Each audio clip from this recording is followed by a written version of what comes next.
Welcome students आपके अपने YouTube channel the math science tutor में।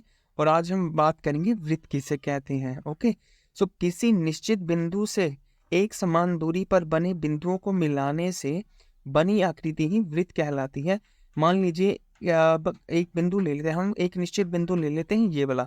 ओके, इससे समान दूरी पर अलग अलग बिंदु बनाते हैं। मान लीजिए एक ये है, एक ये है, एक ये है, एक ये है, एक ये है, ये है, ये है और ये है।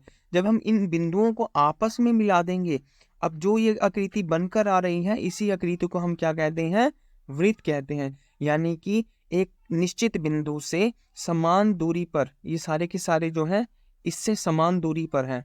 ओके, सो इस निश्चित बिंदु से जो समान दूरी पर ये जो बिंदु बने हैं, जब इन बिंदुओं को आपस में हम मिलाते हैं तो जो आकृति बनकर आती है उसे ही हम क्या कहते हैं? वृत्त कहते हैं। आगे हम बात करते हैं कि वृत्त की परिधि किसे कहते हैं। ओके, सो वृत्त के गोलाकार घेरे की लंबाई ही वृत्त की परिधि कहलाती है। अब ये जो मान लीजिए एक वृत्त है, ओके, इस वृत्त की जो ये वाला गोलाकार घेरा है, इस घेरे की लंबाई ही वृत्त की क्या होती है? परिधि होती है, या वृत्त की परिधि कहलाती है। आगे हम बात करते हैं वृत्त की जीवा की।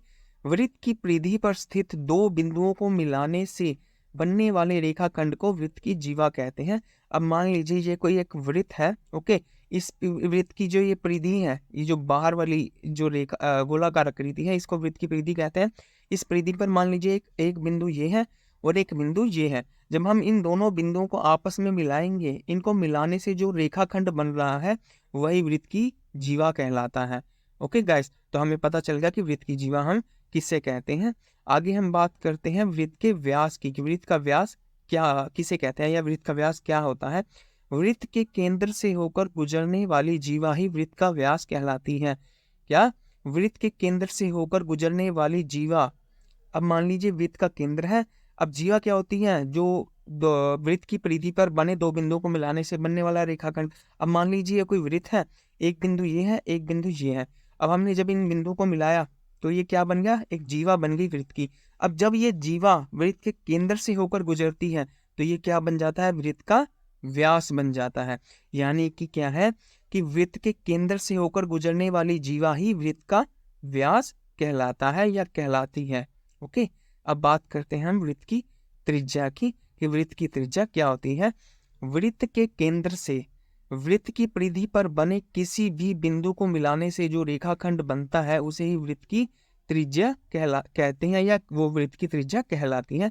अब मान लीजिए ये कोई वृत्त है हमारा, इसका केंद्र ये मान लिया। अब इसके केंद्र से वृत्त की परिधि पर मान लीजिए एक पॉइंट या एक बिंदु ये है। वृत्त की परिधि ये है, ये वाली। अब वृत्त की परिधि पर मान लीजिए एक बिंदु ये है। वृत्त की परिधि पर बने एक बिंदु को जब हम वृत्त के केंद्र से मिलाते हैं तो ये जो रेखाखंड बनता है, इस रेखाखंड को ही हम क्या कहते हैं? वृत्त की त्रिज्या कहते हैं। ओके गाइस, अगर वीडियो आपको अच्छा लगा हो तो प्लीज लाइक कीजिएगा और चैनल को सब्सक्राइब कीजिएगा। Thank you very